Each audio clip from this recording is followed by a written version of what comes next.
Hello, everyone. Welcome to another episode of Local Pros.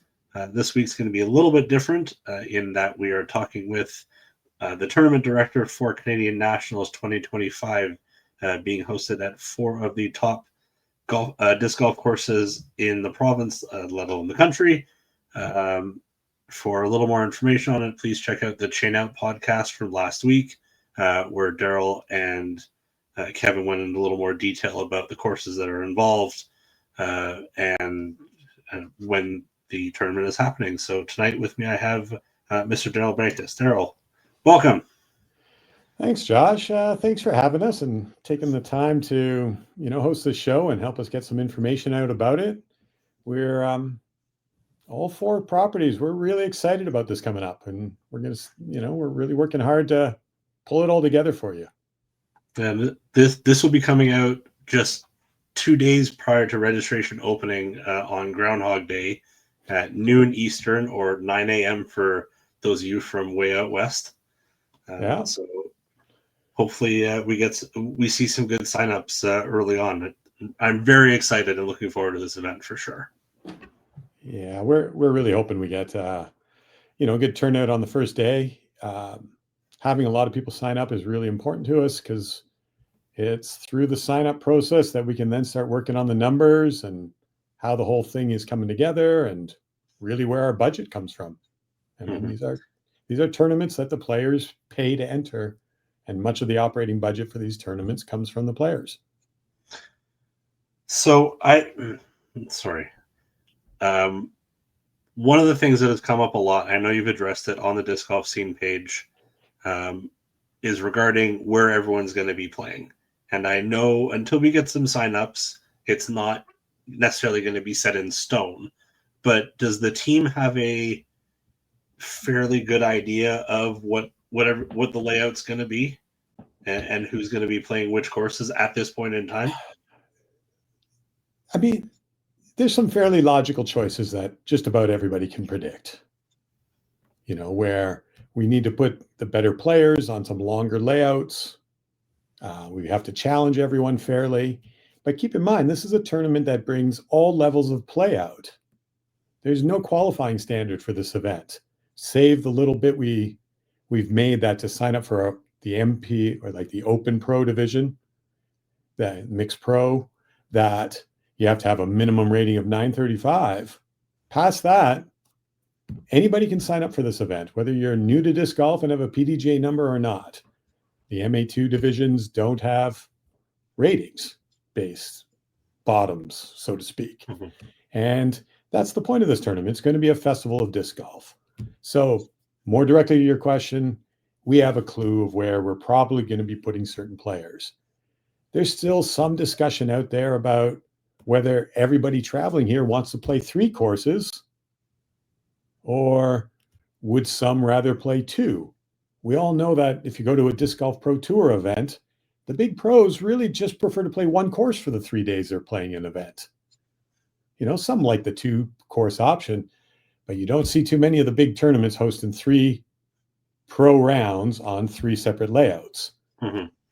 However, we're in a spot where we have 4 different courses, and because we have a lot of people hoping to come and compete relatively fairly amongst their peers, there's a certain advantage to making everyone play all 3 properties. But we're still hoping to have a little bit of discussion. We're going to be seeking some feedback on that. But you can imagine we're going to have some events that outgoat some players. But then again, Oak-Goat and the other properties, Oak-Goat works great as an MA2 layout. It's a lot of fun.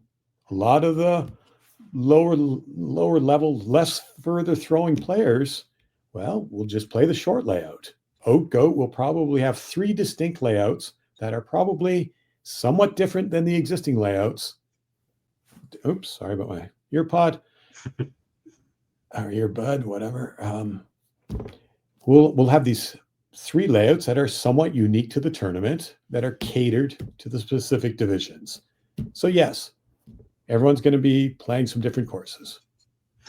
I was going to bring it up a little bit later, but since you did, is there a specific reason behind the ratings cap for MPO? Because it's it's very unusual that for me to have seen it at any Canadian tournaments, and as is my understanding from the competition manual, it's normally only in Elite Series or Major um, that is allowed to have it. Is it This kind of allowed or is ratings it preferred? allowed. It's my understanding you would need like special permission to put a cap on there. Well, there is another thing that, some people are maybe missing. This is also a Disc Golf Pro Tour Q Series event. Mm-hmm. The Disc Golf Pro Tour Q Series does have requirements that are different from in order for us to have that.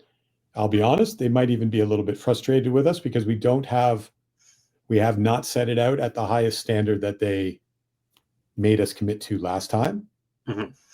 And that's simply because, well, we're also opening it only to Canadians first for the first week. Okay. By the way, this is not a unique thing. We've used this practice at the Foxwood Open. We are doing it this year. I believe we did it last year at the Foxwood Open. And this is also a requirement that can also be done as a staged expectation. This is first round of registration, limited access. Tournaments are allowed to provide restrictions on registration in the first round. In the same way, we are allowed to say that Canadians only can sign up for this tournament for the first week. Mm-hmm. No, I understand it. It's something I hadn't seen. Oh, I didn't answer the why though, did I? Fair. Okay, well, the why is quite simply, if you end up with a very top tier level pro tournament, in the same way, it's an issue that happens.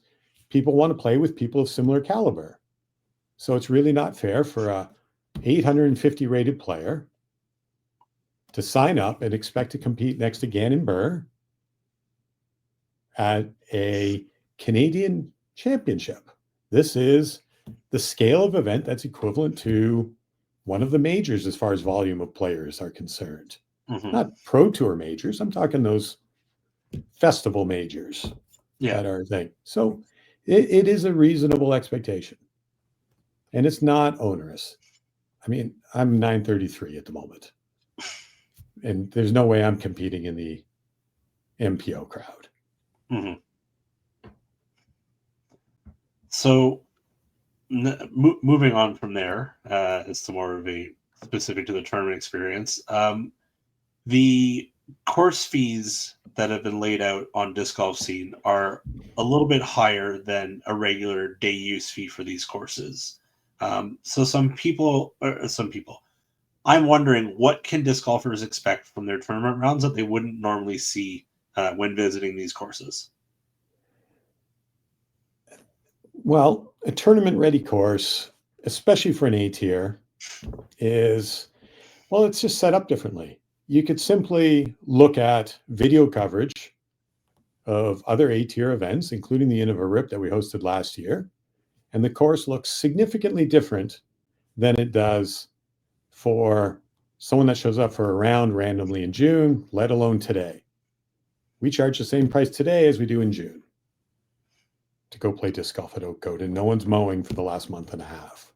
Mm-hmm. So on top of that, there's a whole bunch of specifics that kind of get lost in this.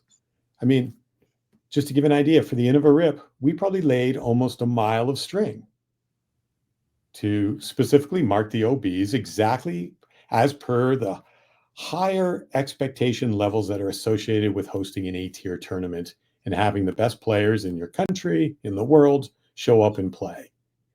And all of that requires a significant amount of extra material investments and time investment in order to make those things happen. Don't forget, each of these properties don't typically host 140 players, and the associated fans, family, bits of entourage that come along, the parents that are coming along with all the junior players, none of those people are getting charged at this event currently. We don't have a plan for ticket sales. So all the extra costs associated with bathrooms, supplying water, dealing with their garbage, dealing with their recycling. What about the costs associated? All of these venues have to do an extra effort just to manage parking for these people for this period of time. Oak Goat will probably have a staff member standing at the front managing parking for the day, like we did last year for the RIP. Mm-hmm. I'm sure the same's going to happen up at Gabe's property up at Project 15. He's going to have people out there. He will have had to put extra effort in. And this is all to accommodate and higher than normal volume of people that will be at each of the venue and taxing the services and amenities of those venues. On top of that, all of the properties are probably doing little extras. I bet you there's going to be some extra benches or picnic tables available at some of the properties. There's going to be many of the properties probably have to rent an extra outhouse or, Johnny on the spot. There are a bunch of fixed costs associated with it. And then there's just the fact that every one of these courses will be putting in mountains of extra maintenance effort ahead of these events that they normally would not put in to bring them up to the level that's done. When a giant pro tournament or pro event happens at any venue across the planet, everybody in the place steps up and works harder to clean everything, fix everything, make everything perfect, and button the whole place down, because this is when we stand there and proudly showcase the property. And all of that comes with extra costs, whether it's staff, material, time, whichever.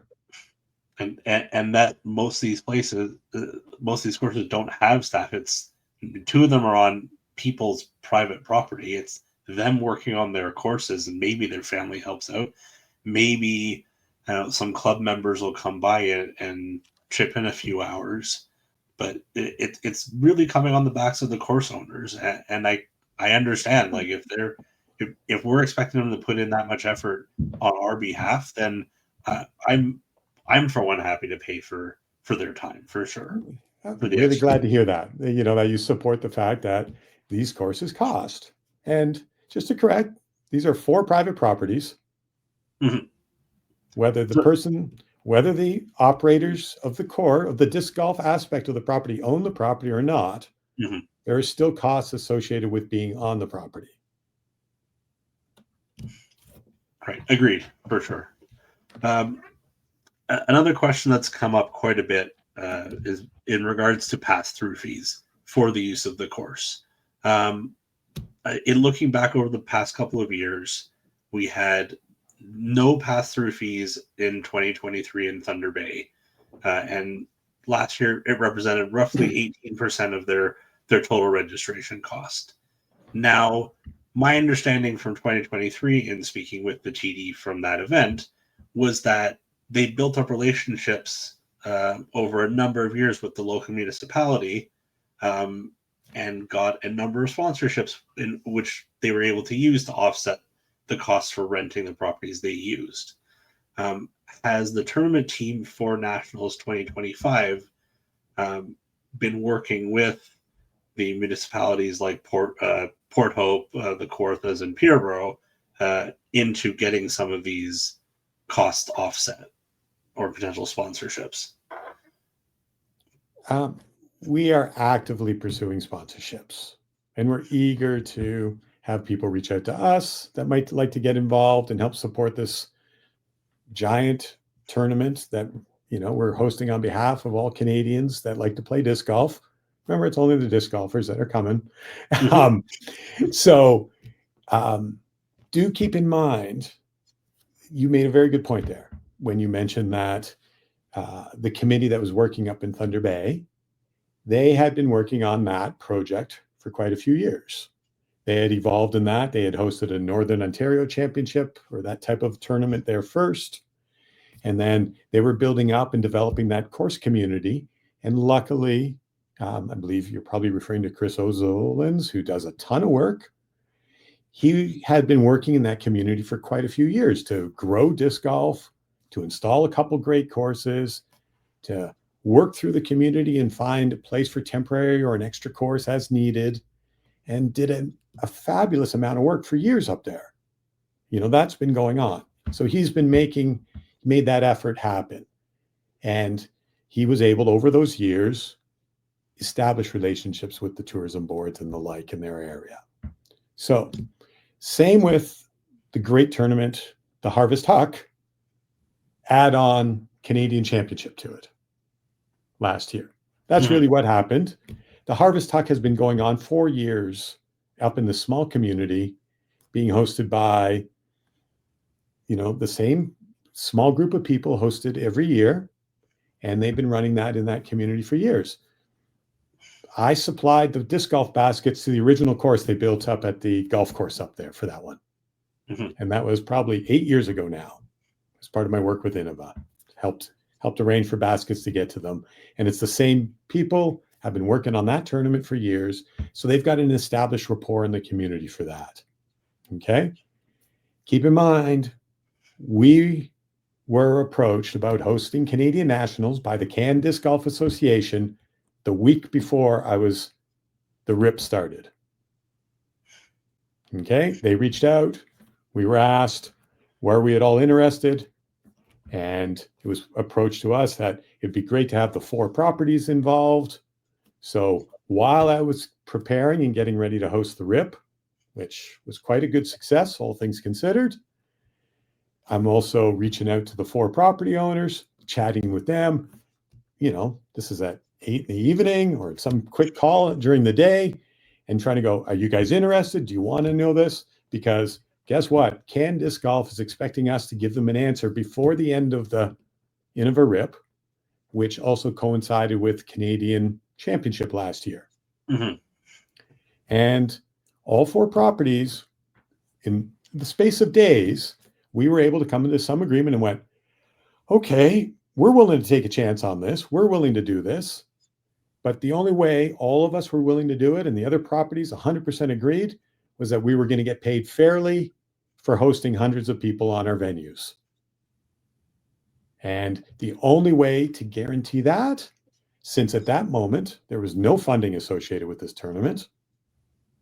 Yeah, well, there's one bit of funding at the time. The only person that commits at that moment is PDGA Canada, that says we have X number of dollars to contribute to the Canadian Championship each year.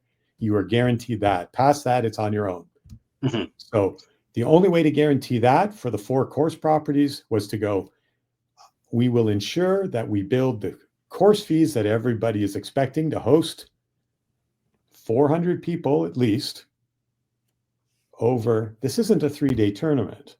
Don't forget, we will be creating exclusive use of the properties, either to get ready for them for the tournament, which doesn't happen overnight, or for practice rounds for a minimum of 6 days at each one of these venues. These properties are basically closed to public pay-to-play use during those periods. So along with that, we only found out about it halfway through September. Please keep in mind, Can Disc Golf comes with no funding.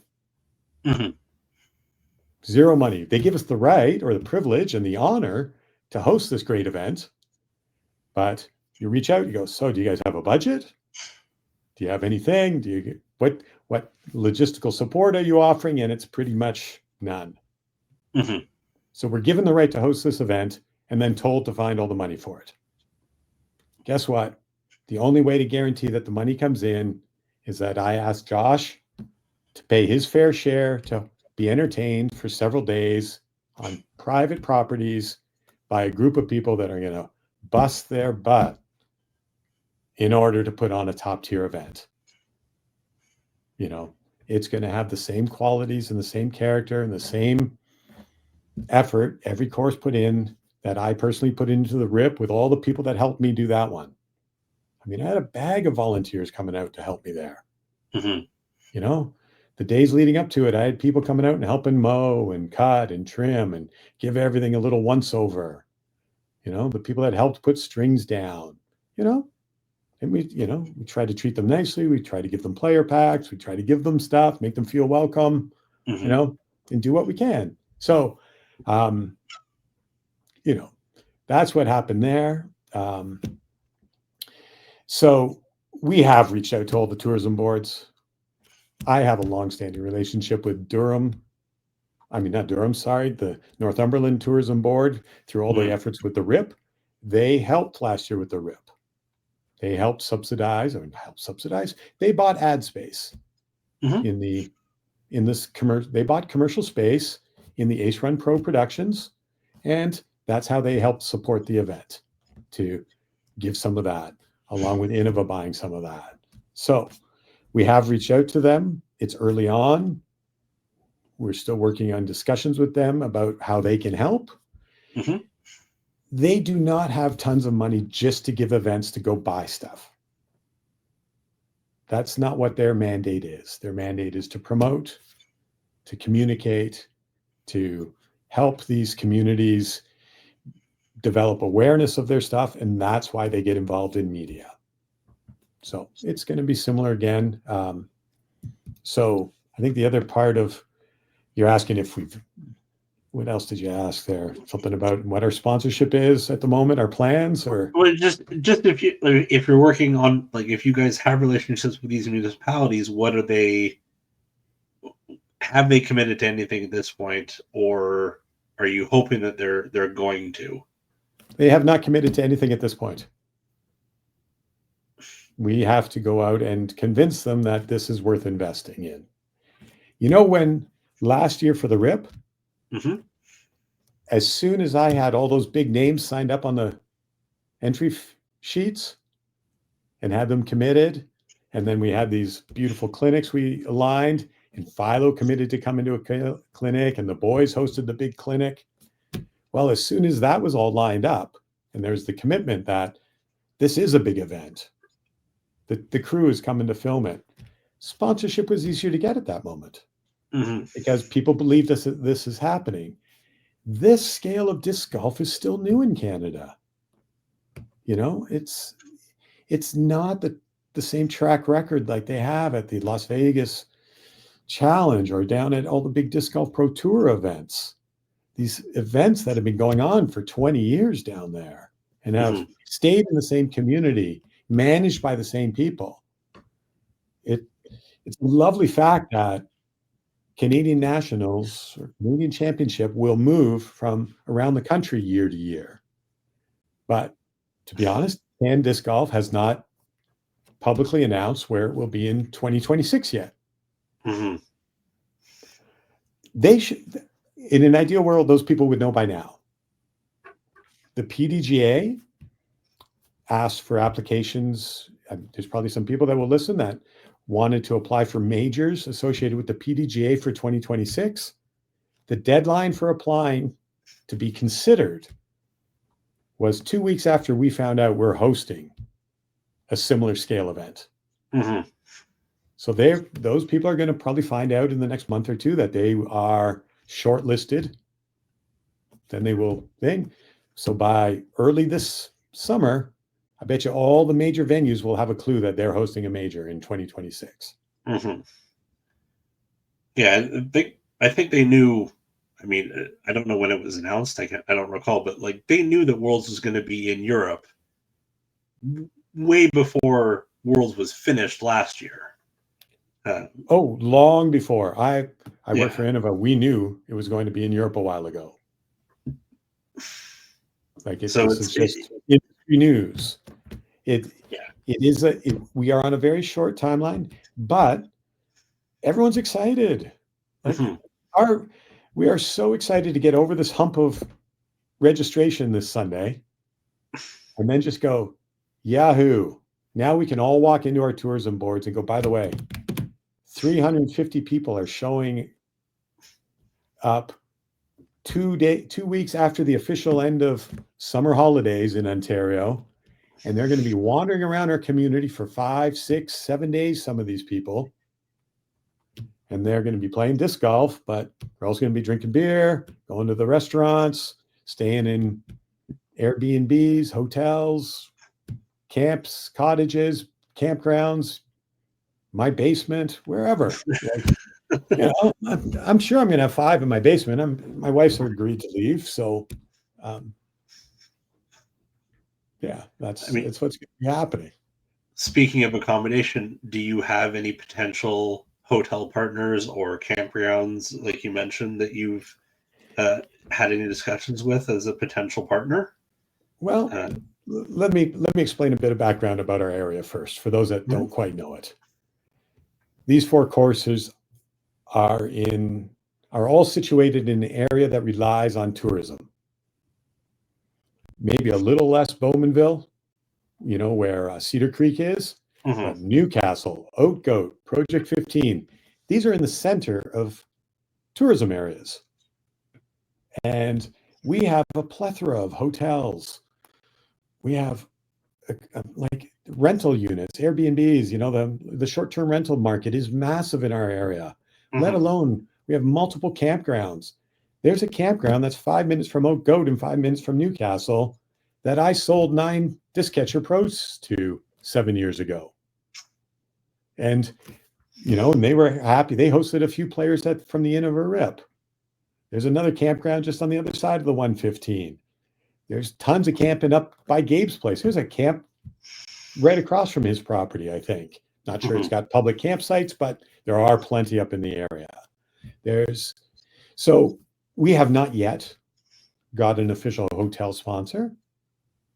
Part of the reason is, here's a little anecdote associated with this. I'm currently signed up for a tournament. Today I took the link that was given with the tournament, pumped it into my thing, went, oh, staying in that hotel for the 4 nights I want will be X number of dollars. mhm, I pumped the hotel name into my Expedia account.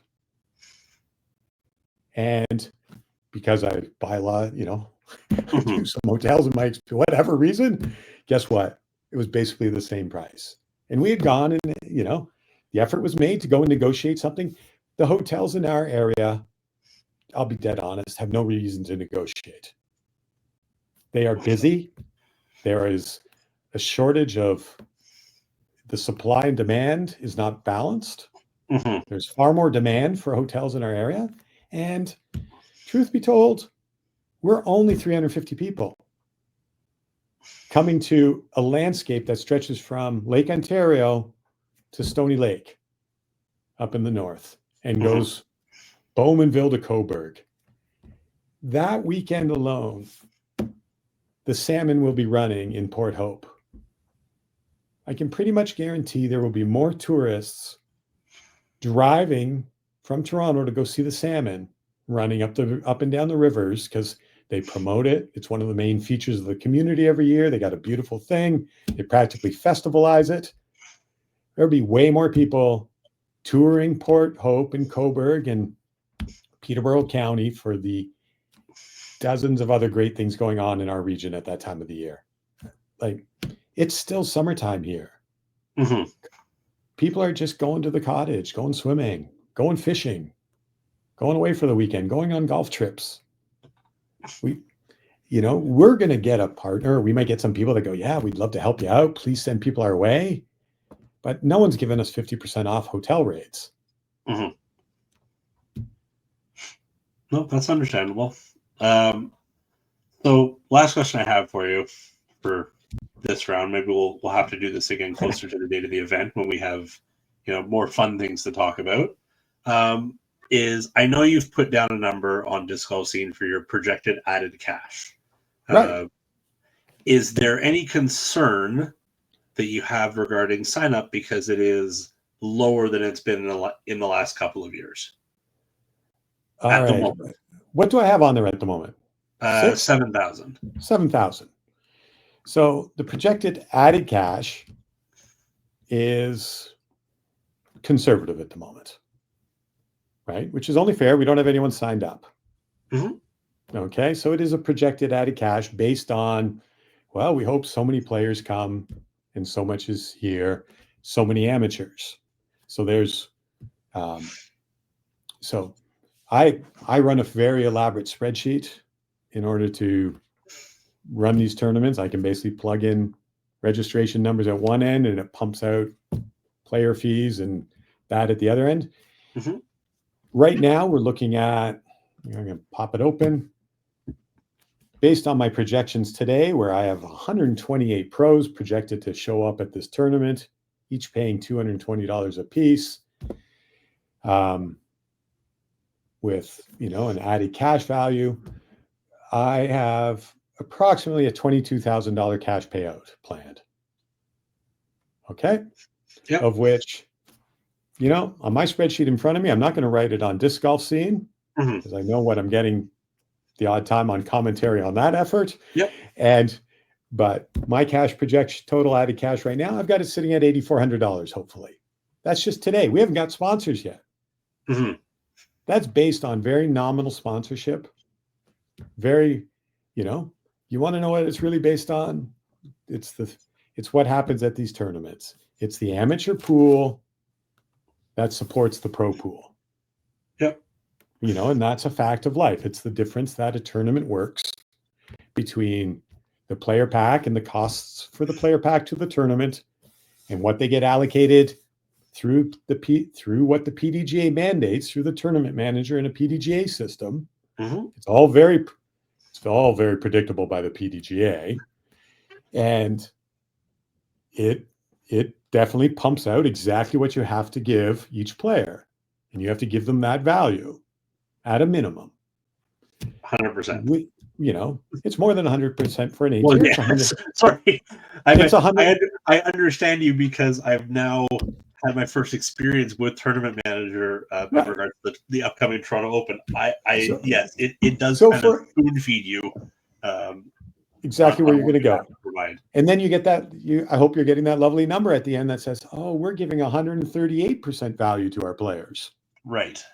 Okay, and you can just keep fudging the numbers and move it around and go, okay, let's try and see what we can add in, what we value this at, what we put that at, what's fair, what's expected. So, of course, I want my purse to be double that. Because at the end of the RIP last year, I had pro players that weren't 100% thrilled with the volume of cash I was able to give them. And I just went, well, sorry, this is a new product in Canada. The concept of a disc golf tournament that was pay to play. I mean, not pay to play, pay to attend. And guess what? All the corporate entities in Canada don't know about disc golf. We don't have Barbasol hanging around offering cash because they've been conditioned to understand what disc golf is. There's a vast history of disc golf in the US. We're still catching up in Canada. I've been working hard for years to help us catch up as far as how I can do it with course development. And that's been my mandate. But, these larger tournaments is something we're stepping up to. We would absolutely love to have a big corporate sponsor that allows me to go instantly. My added cash is now $20,000.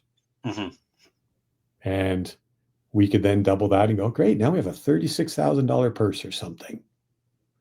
And then we also get added cash. But want to be dead honest, our priority is the Canadians that are coming to this event. We actively made that choice a while ago as a group of all the properties came together and went, no, let's make this one not the Innova RIP 2.0. Let's make it the Canadian Championship hosted in our community. We would love to have all the same players that came to the RIP come back. But in a way, we kind of want a Canadian to win this thing. Right? There's still that discussion to be had, but it's a Canadian championship. It's a big tournament. The PDGA, the whole concept is not to isolate ourselves here in Canada.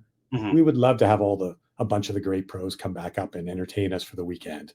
And yes, if I got to give Ezra Robinson the championship trophy this year, and Paige Pierce has hinted that she might be willing to come back up again this season, I'd be honored to hand her the FPO trophy or whoever it might be that day. Might be Gabe, it depends where they finish. So. She put it on her post saying she was coming through this season, which would be wonderful if she does. I know she was a little upset about missing out. Granted, she had other stuff in her personal life that came just before the event, so very understandable. But her coming up was a nice little treat for sure. But we have a massive amount of great Canadian players that are excited to come. and they're going to get treated well. Mm-hmm. Like you know the core of people that are, you know, have been tasked with hosting this event is the 4 property owners. Yeah. You know, Dan and Dan from Cedar Creek, 2 of the nicest guys kicking around. You got Gabe Robinson, who's been busting it for a decade up at Project 15 to make that happen, and has carved something wonderful out of the wilderness of his property.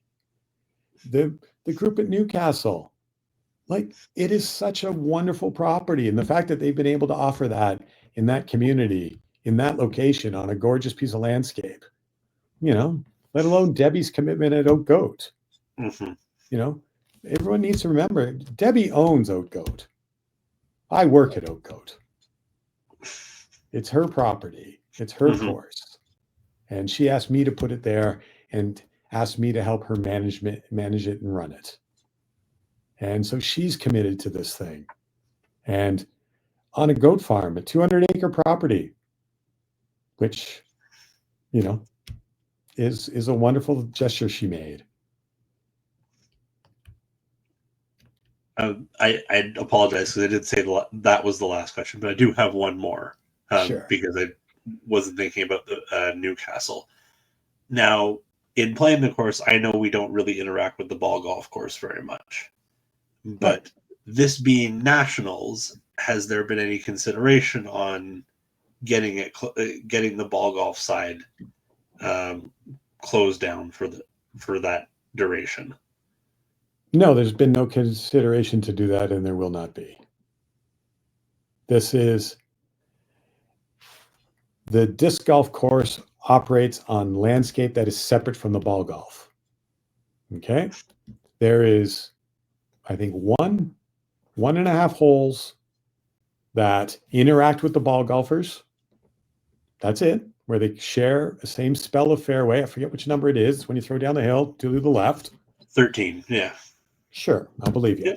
Yep. So, yes, I'm expecting, you know, the crew at Newcastle I'm expecting them to go and, you know, not me. Like we're all expecting them. Go give it a good college try. Try and convince the golf course to go, hey, for 3 days only, we're going to close hole 13 maybe. You know, the ball golfers may not be allowed to play that hole. Hopefully. Mm-hmm. If not, to be dead honest, it's worked fine for every other tournament they run. They run tournaments there all the time. There's people going out there playing. It's a busy little disc golf course. Mm-hmm. And heaven forbid, this might be a moment for a little bit of, you know, collegiality between the ball golfers and the disc golfers when they realize, wow, this is Canadian Championship. And we set up a big tent at the top of that hill. We have a permanent video camera to watch and film all those, or something silly like that, Mm-hmm. to have them go, oh, these aren't just this thing going on in the woods that, you know, somehow they collect all our golf balls now that we used to be able to find in there. Like, wow, this is it. So yes, it's going to be what it is. But they're gorgeous venues. They're fun. Everyone's going to be working hard. Mm-hmm. So for sure. Yeah, it's a good property. Well, Darrell, I very much appreciate your time. I know this went a little longer than we discussed earlier, but Sorry, it's always my problem. I talk too much. You don't, but I appreciate the depth that we were able to go through on some of these questions, and I look forward to seeing what the signups look like. Everyone that's watching, please don't forget, signups for Canadian Nationals are February 2nd at noon Eastern time on Disc Golf Scene.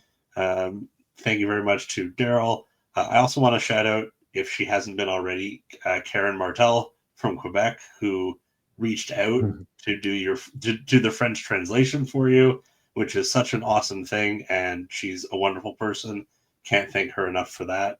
Yes. And yeah, just again, look forward to doing the sign up and playing in this event come September.